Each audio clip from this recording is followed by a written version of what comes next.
refers to a literary park or a park dedicated to letters and literature.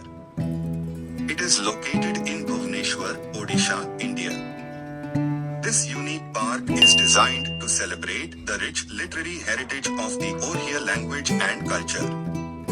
Key features of Akshyara Bhoomi include all the letters of Odia language scripted in stones. The park is aesthetically designed with lush greenery, walking paths, and seating areas, providing a serene environment for visitors to enjoy and reflect on the literary works.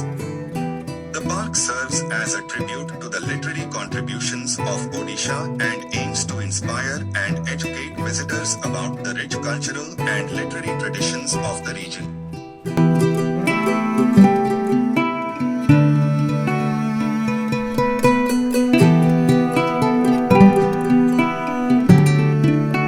Please stay tuned and do visit my channel for more travel vlogs. Thank you for watching. Please do subscribe for more such videos.